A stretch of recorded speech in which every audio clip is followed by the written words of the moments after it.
He's a business-savvy digital marketing professional who guides and heads up teams, manages programs, and drives digital transformations. He has managed large global projects for companies like Philips, MSD Organon, Eaton, Vodafone, and National Australia Bank, Bank of New Zealand.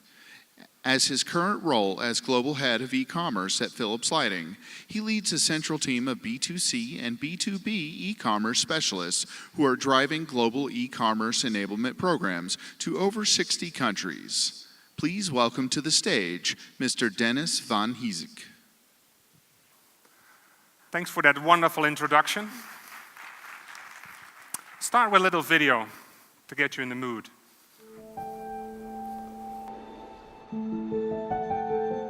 Light, essential to life, to illuminate every step of our journey, to make us feel safe and comfortable, to start us up or calm us down, to help our healing and improve our well-being, to better our concentration, keep us focused throughout the day and through the night, to make us smile and brighten up our lives. That's why Philips has been revolutionizing lighting for over 125 years, bringing electric light to everyone and leading the way in LED. But light is also a powerful symbol for ideas, for better thinking, and innovation. So what if lighting systems could carry all kinds of information and become part of our connected world? To connect things and make them intelligent and more useful. To increase energy efficiency and manage buildings in a more environmentally friendly way.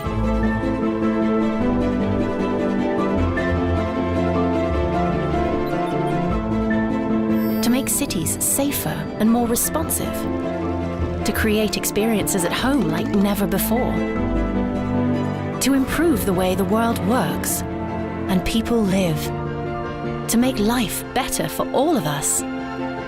This is a product of some of the most remarkable technology ever created. It's here today, all around us, and it feels like magic. This is Philips Connected Lighting. Light beyond illumination. Innovation and you. Philips.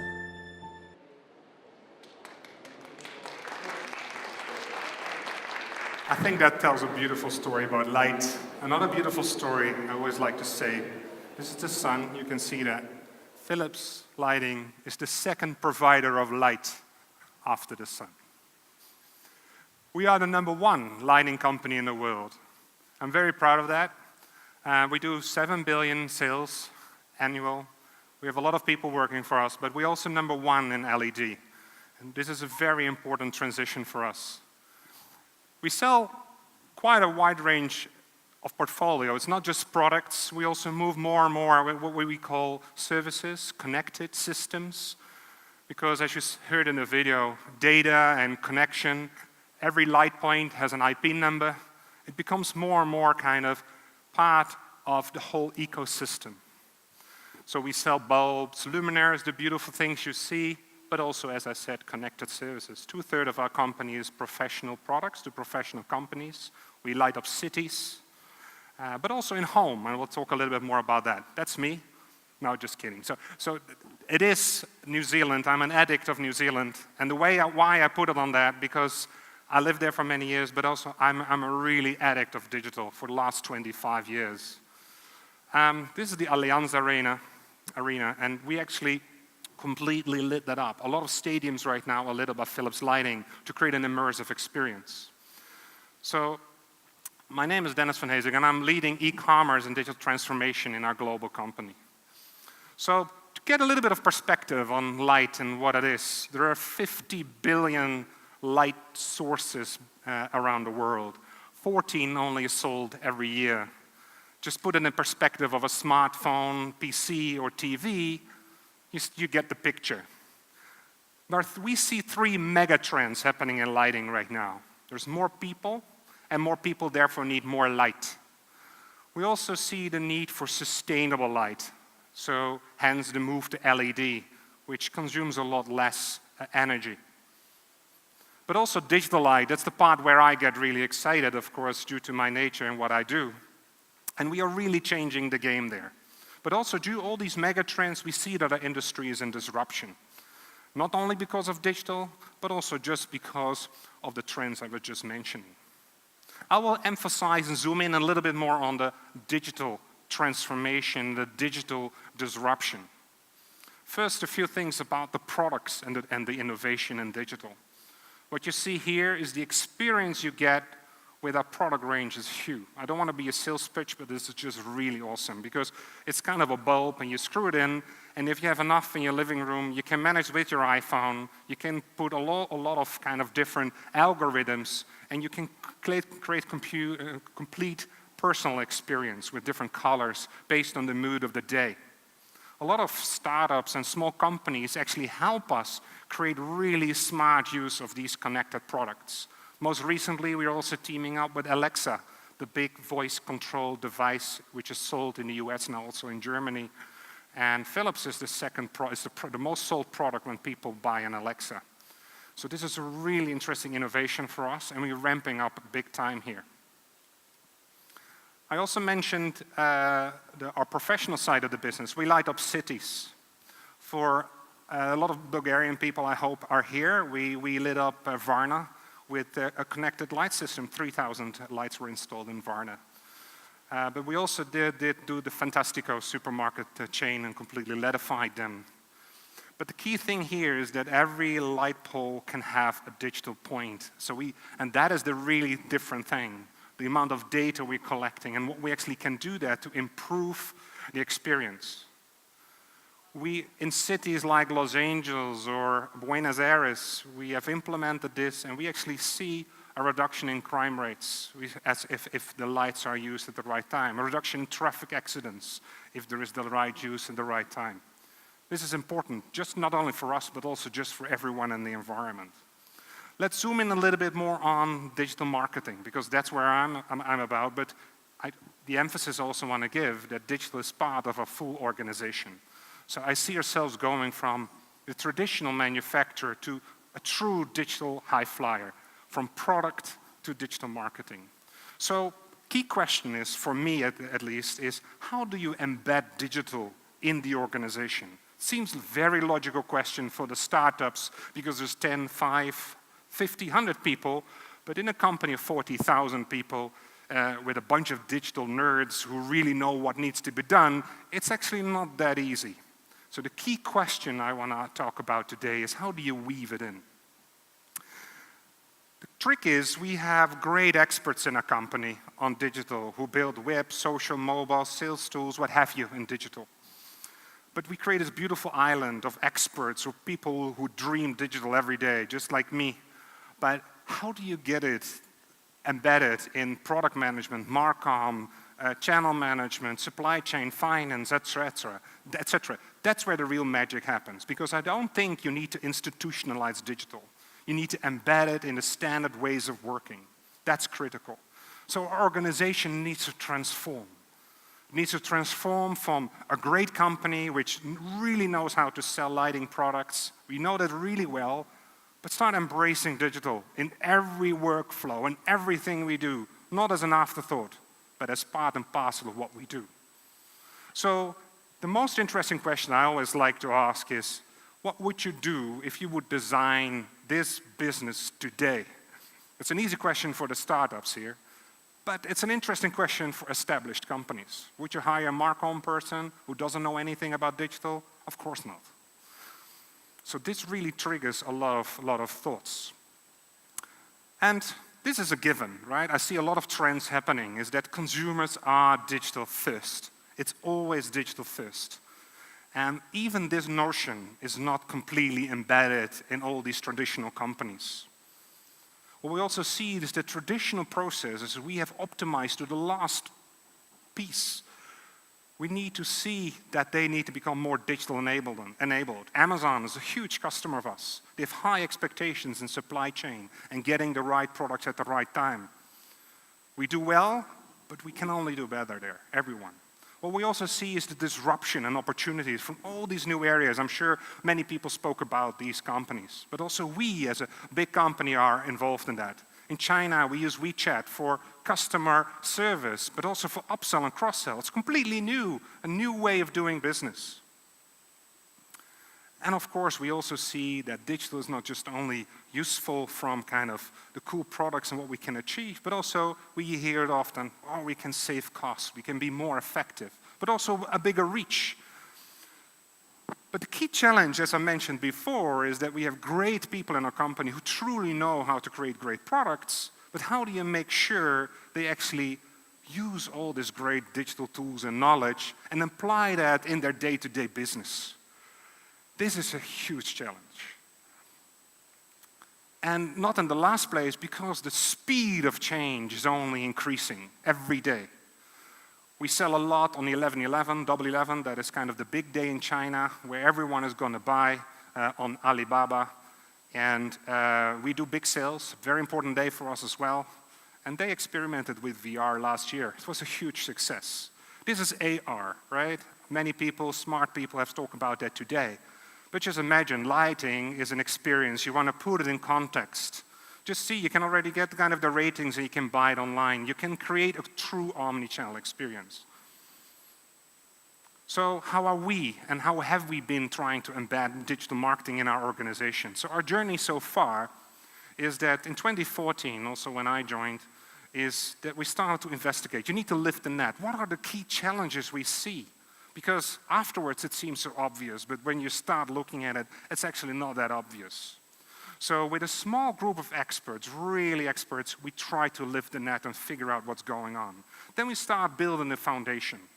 And the foundation is all about the core capabilities. And it goes beyond website, but also the right content provisioning. We're a manufacturer. We create the content e-tailers and companies sell. It comes from us, so we need to optimize those chains.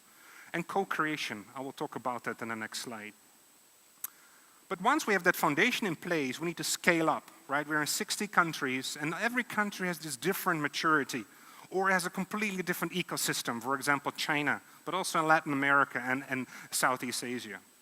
So we created a central team, but also experts all over the world. We have a team of 100 people right now. So, and then it's about, that's where we are now. So we have a great team, great capabilities, but now we need to focus and make the biggest impact we can, because digital for us should matter. We should actually create top-line revenue. Not just us, of course, as a joint effort, but I think it's critical that we focus. And with the tsunami of projects that come in, ideas, because the company becomes more digital savvy, we just need to manage that very, very carefully, and we need to focus and fail fast. So we see a foundation, then we start to localize, and then we start to personalize. That's where we are on this journey, and there will only be coming more in the future. So what you see here is the website we created in 2015. I know website sounds a bit old-fashioned, but still, as a manufacturer, you just need to make sure that people need to know where to find your products. So we want to optimize it. We have 8 different personas, all the different people using our product. But how did we create the right website? We actually co-created it with customers. 7,000 customers, 600 internal users.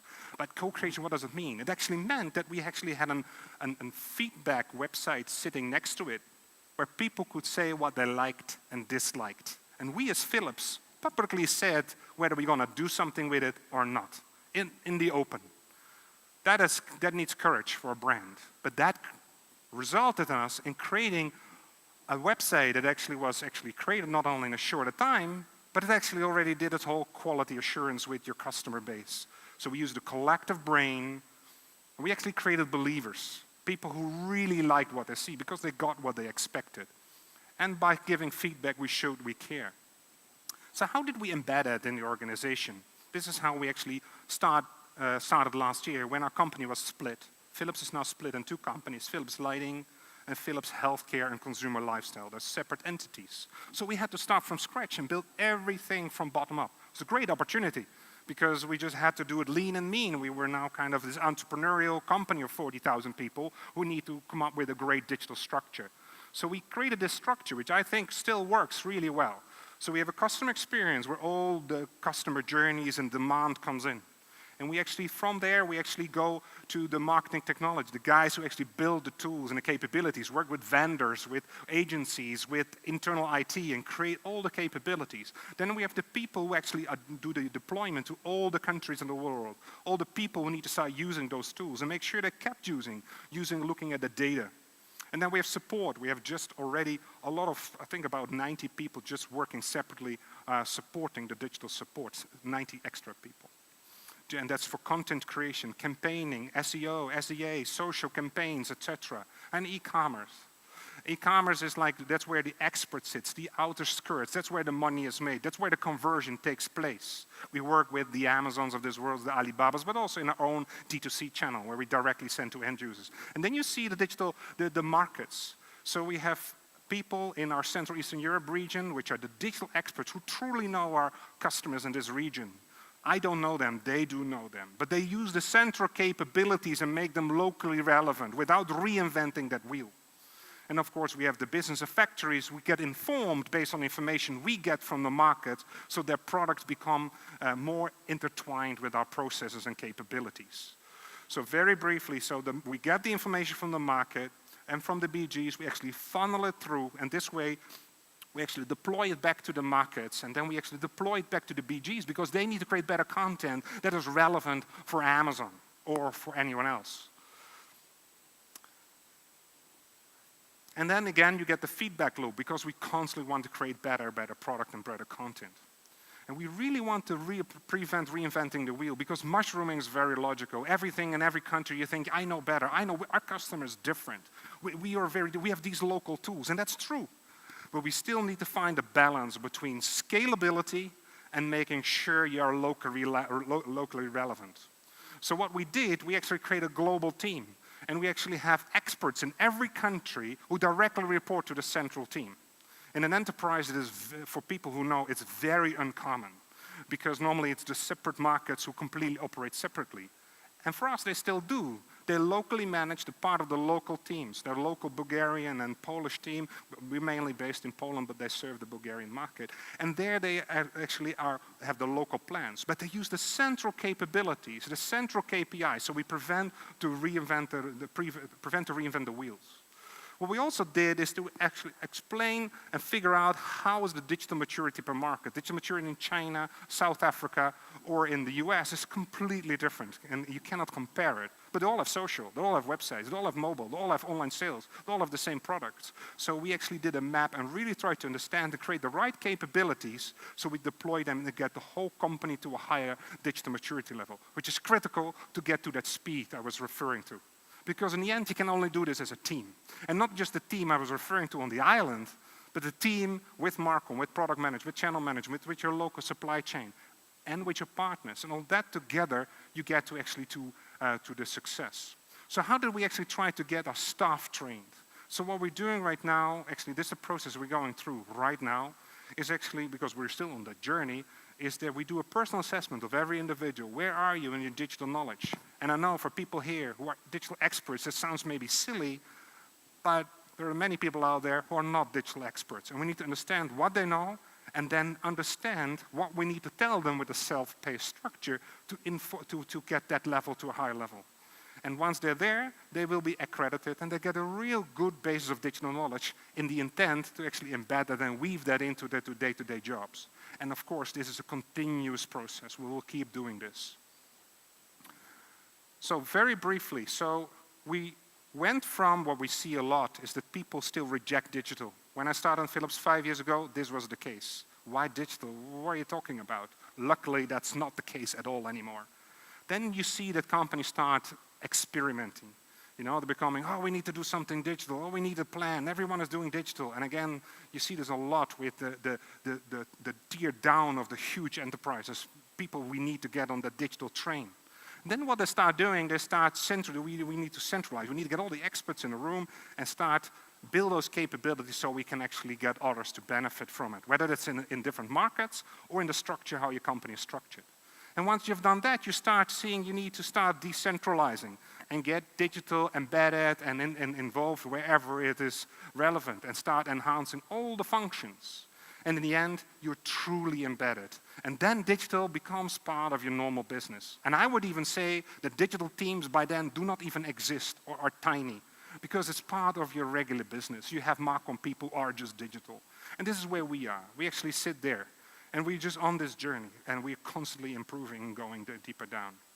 So the key outtake I want to share with you is build a central team with the intent to accelerate and embed digital and to make it part of the existing roles. And particularly that one is constantly overlooked.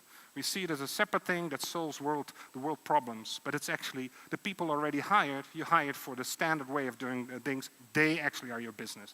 They need to become more digital, and then help them doing that. And everyone, when you're a small business or anyone else, they can actually support these people to become more digital. This is what I would like to share with you, and for us, this is one of the key steps to stay the number 2 in providing light on this planet. Thank you so much for your time.